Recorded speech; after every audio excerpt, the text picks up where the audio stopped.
And now we've got Kyle on the couch, and Kyle, you're the CIO for the South of the South in the primary sector. That's correct. We were just talking off camera about you rolling out a new project on telehealth, amongst other things. So just for the purposes of summarising things, where's that come from and where's it going to go? We'll start where it's come from. Yep. So it came from out of a need, and that was in actually our own video conferencing solution, about talking from one office to another. And then when we went out and had a look at the various technologies that were available, we found, well, there was actually a need in our rural areas to provide services. So there's a study that's been done around GP resource over the next 10 years and what that looks like, and there's going to be a decline around 39%. So there's something that's got to meet that need. Lawrence Medical Centre didn't have a GP for quite some time, and we provided a GP via the PHO into their practice. Now the technology is quite different, and it's actually suited to low bandwidth, high latency areas.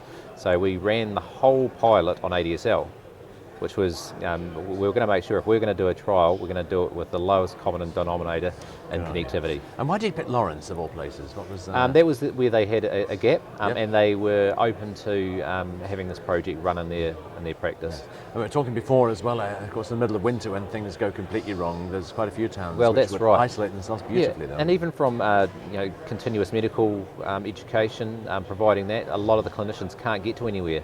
So when we hold those in the winter time, they can't get there. So we can actually provide that service from a mobile app or from an iPad or from their home computer. Yeah, first class. And you piloted this in Lawrence? Yes, we did two times. Yes. And how did it go? 14 patients, yeah. And it was absolutely fantastic. It was a lot better than we actually expected, yeah. And it's generated a hell of a lot of interest out there. The ministry was asking me questions about it yesterday, so yes. Oh, well done. Yeah, so it's got from the bottom of the south right up to the top, so yes. That's great. That's first class. So what problems can you anticipate before rolling out the bigger picture? Or what problems have you anticipated and overcome? Well, to be honest, when we were running the pilots for general consultation, the two biggest things were we didn't have a stamp for the kids or a lollipop. That's terrible. I know. Yeah. But those were, if anything, it was those small things that we actually forgot. Yeah. You can 3D print those, can you? We can try. But one thing I will say is that with the interaction with the children is probably a lot better because they love seeing themselves in a video. Right. So the doctor getting them to do things was really exciting for them. Yeah. Oh, well, that's fantastic. So they're the biggest problems really you anticipated. Pretty much. That's not a bad problem to have. That is awesome. So now you've overcome those problems. When are you rolling it out? So we're going to the next phase. So we've got a collaboration of PHOs, Nelson Bays, Marlborough, rural Canterbury and ourselves, getting together, talking about an infrastructure project so that we have shared services for our IT infrastructure, and it's going to sit on that platform. Right. It's actually a platform that's designed for larger sort of on-sellers like telcos, and it's a very affordable product as well. What we're going to do is multi-tenant it. So we lay the platform down and then multiple PHOs can actually sit across the top of it, and they can have their own instance of video bridging.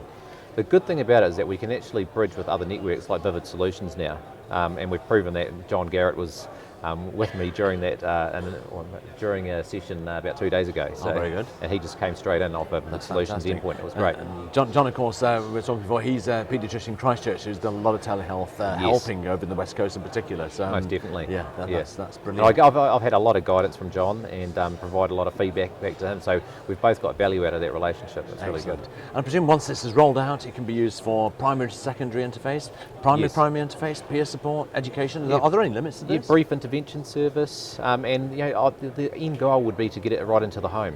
Where the elderly can't get out. And generally, if you look at the demographics, I'm actually the problem. The elderly find that they use apps and it's actually easy for them. 16-year-olds, you see they use apps, but then there's my demographic who's used to using a web browser. So it's actually getting me out of that psyche of using a web browser. And there's no chance of overloading the system and it crashing? No, by default it can handle 1,000 endpoints. So not in one session, obviously, but across the whole platform. And we successfully do about 8 endpoints at a time. All right. And what's the timeline on it rolling out? We want to get it done before the end of the year. So once you've got the lollipops and the stamps sorted out, it'll roll out? Yes. Right, we'll look forward to seeing how it gets on, and if you're here this time next year, you can tell me how it went. Excellent, thank you very much. Awesome, really enjoyed chatting to you, my friend. Well done, cheers.